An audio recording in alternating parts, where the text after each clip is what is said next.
Hey, what's up, everybody? Welcome back to the World Wide Web of Lending, my YouTube channel. I'm your host, Joe Webb.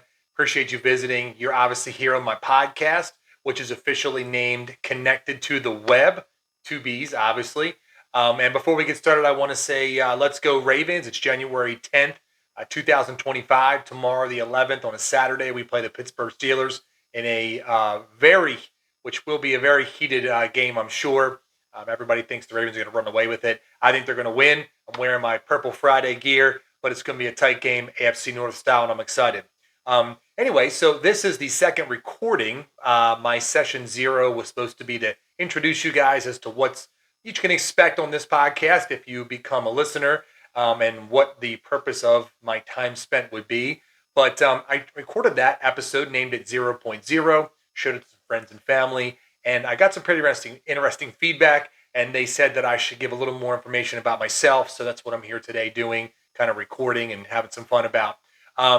So it's going to be a little bit about me just to share, but I want the podcast itself to be about the community members and the business owners that I can have on as guests, which is the whole point. So this is not episode 0.0, and it is not episode 1.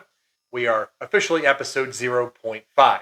And I'll name the title as such. So anyway, happy Friday to everybody, TGIF. So a little bit about myself. I have lived in the state of Maryland my entire life. I was born in Baltimore City at a hospital called St. Agnes. I believe it's been renamed since then, but anyway. Grew up in the city for a couple of years. My parents migrated north into Baltimore County, kind of made their way north a couple places, ended up in Parkton, Maryland, where I spent most of my life. My parents were divorced when I was a baby. So my father moved to Carroll County, then up to Littlestown, PA. But I spent probably 75% of the time with my mother and my stepfather at that time up in Parkton, Maryland, which is in the Harford zone, which if you aren't familiar with that listening, the Harford zone is infamous for the snow delays. I'll tell you, we had a long time ago, of course, we had a exceedingly number of snow days. So we had to come to school early a half hour and leave 45 minutes late for like 2 or 3 weeks one time because we had so many days off. As the alternative was to take the last day of school and then jump it out a couple of weeks, which nobody wanted to do. And back then that was, very frowned upon. So yeah, pretty crazy up there. And I live in Bel Air, which is Harford County, and we can have 1 or 2 inches and be a delay at schools. But the Harford zone will have 9 inches and be off for a week straight. So anyway, a lot of fun, beautiful area up there. Lived in an area called Whitehall after leaving from Parkton. My parents built a house up there, super pretty. Had 13 acres, so a huge part of my youth was maintaining the habits and of nurturing a 13-acre property, groundskeeping, if you will, 101 as a teenager. Used to take me 6.5 hours to cut the grass. I had a route with my push mower. Took me about an hour and a half, and then I would jump on the rider and alternate with my stepfather at the time. We each have about 3 hours worth of riding. That had to be done every Saturday to maintain that yard, to keep it nice, or it would just go crazy because it was kind of a farm and pasture area down there. Anyway, a lot of my youth, I couldn't go out till I had that stuff done. It was a lot of strife when I was younger. Looking back, it wasn't as big of a deal, but taught me some cool lessons. I now live in Harford County in Bel Air on 3 acres, not 13. Takes about an hour and a half to maintain the grass a couple of times throughout the year for some mulch. And my teenage children, my boys, help me out. I went to Towson University and proudly a Tiger, but did not graduate. I'll tell you about that in a second. But the most significant thing to come out of Towson was that I met my wife, which is a major moment in my life. Turned out to be my soulmate, although I didn't know it at the time. Sweet lady, and a huge part of who I am today and my life. A large part of my happiness is due to the experience she's been able to provide me as a partner and as a mother and, of course, as a wife. So shout out to Jenny Webb, of course. I love you, baby. Anyway, so went to Towson University, joined a fraternity, and met my buddy Kirk. And his father was the owner of a small bank in Dundalk. So I got my introduction into the banking world there.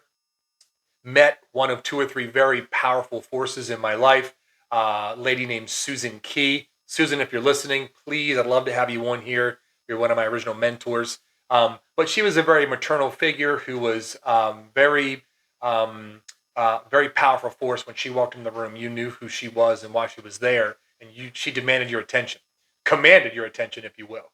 But I learned a lot from her, and she was one of the first people outside of my mother to comment on the gift that I had, making people feel comfortable around me. And she helped shape a career where I could benefit from the skills that God provided me. So it was a very special moment, and God willing, I can have her on the program and talk to her about that. Anyway, so did a wholesale channel for a couple of years.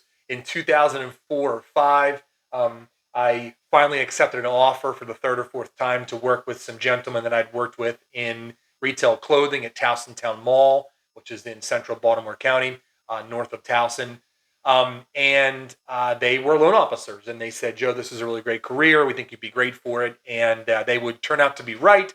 At that time, though, I was a little hesitant because, it was a major change for me at my early age. But I did not graduate from college because I started making money and supporting my then girlfriend, who became my wife a couple years later. We got engaged in '06, I believe. The interesting part I wanted to share with you guys is that my wife and I, again, girlfriend at the time, had a class called Educational Psychology at Towson University. And the teacher was on the board kind of writing down some financial examples of cost of living.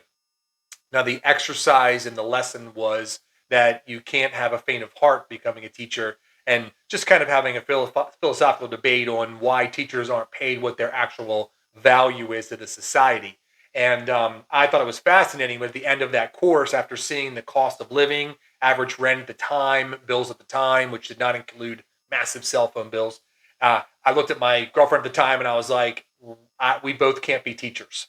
So I literally left the teaching pathway or track and went into the business world. Turned out to be a really good decision, but that was a couple of dominoes before I started working in the business field, and didn't look back. So anyway, fast forward from a company that I worked for, the name changed a few times, but for the better part of 15 years, had amazing experience with them. The success that I had both professionally and financially helped me provide for my family for a significant portion of my life. But there was always something missing, because when early on in my career as a loan officer, I loved helping the people that were my age buy houses. And it was just such a special thing, and I really enjoyed it. But we had a couple products that were a little more profitable, and we could take it nationwide. So we kind of veered from that for a better part of a decade and a half, which is why I kind of got away from purchase business. Always kind of did it on the side for friends and family, but I had other products I was focusing on, such as the reverse mortgage. And there was a lot of people that needed help with that. And it was very misunderstood at the time. And it was very profitable because it wasn't a very popular product. Anyway, so fast forward to 2023 and the growing feeling that I had, that there was something missing in my very successful mortgage career. And you can laugh and say it was shaking hands, holding babies, or you can be serious about it and say that I was missing that personal connection, because we were licensed. I was licensed in, I think, 17 states. The company I was working with was licensed nationwide. That was their name, Nationwide, not the insurance company. But I had a lot of really great relationships I made over the phone, but it wasn't the same. And my favorite ones were the ones that were local. I could go visit, drive to, engage in a relationship, sit down with people. And I really liked that experience. So it's just growing need inside of me to have as many of those as I could, but it wasn't the direction of the company. So I'm left on good terms. I'm still friends with everybody, and I still wish that company much success.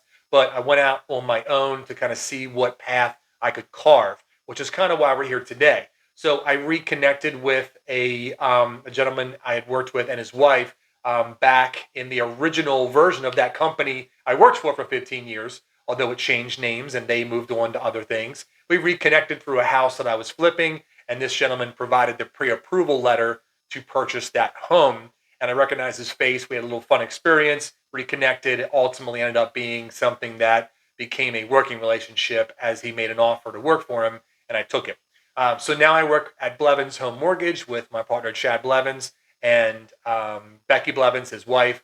And it's a very special relationship that we have. There's only three of us in the brokerage, but we have so much access and responsibility. However, we're able to provide that experience that I've never been able to give. I've always wanted to, and got back into purchase business at a time when there was not a whole lot of business going around. But I had some great relationships I made over the years, was able to cultivate some of those, and made a whole lot of new ones with some folks who gave me a shot. We'll talk about that later. But anyway, why am I here today? One of the things I realized in the last 12 months of trying to develop my business and work on a business plan is that there are so many people who want to get into the world of social media and video marketing, online platforms, and all this stuff, YouTube videos and such, but didn't have a really way to get into it. I did a lot of research. I am not and will not pretend to be an expert, but I learned a lot of cool things. AI, we'll talk about that at some point, obviously.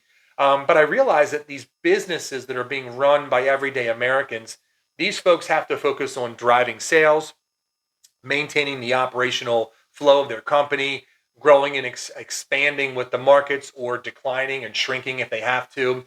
And they didn't have time to pick up these new tools, like I mentioned before. And something I thought about was how to connect to those folks. And I talked about that in the prior episode. But a passion of mine, which is why I'm inviting people into my home, because I'm recording this in my basement at my bar, is that I wanted to have a one-on-one connection. I like networking meetings and groups, and you can meet so many cool people there, but that's really designed to create an initial conversation, which leads to a one-on-one anyway. So I thought I can bypass all of that and create one-on-one relationships with the community and help spread their message, who their target audience is, who might be a great customer for them, and just help share them, but learn about the people. And I didn't know if a lot of businesses would have a way to talk to themselves and share who they are as a person, because I believe personally that most Americans buy from a person for a lot of products, not necessarily a company or a product itself. So, with that being said, we're here today. But the excitement I have to bring this idea is not necessarily an innovative one. There are other people around the country, in my business, even in the state of Maryland, doing what I'm doing. But my goal is to keep it local. I want to start with Baltimore, Harford, and Cecil County, and then kind of grow from there. So let's go Ravens. I appreciate you coming back. Again, the name is Connected to the Web. I want to thank you for watching episode 0.5. I have a couple meetings next week with some folks that want to come onto the podcast to just break the ice, and then I'll be bringing on them soon. So please subscribe if you hear this. Hit a like button. Send me a comment. Any feedback you'd like to hear about. And again, although my channel is called the World Wide Web of Lending, and there's going to be a lot of educational content and material about my business and the lending business, doing loans with realtors and such, this is not necessarily about lending. It's about community and sharing the message from local business owners. So I've repeated myself a couple times. It is what it is. Hopefully the audio is good enough for you to hear. The video will get better over time, I promise. But thanks for coming to hang out with me. I appreciate your time, and I look forward to seeing you guys soon. Signing off, I'm Joe Webb, Connected to the Web podcast on the World Wide Web of Lending. I'll see you guys soon.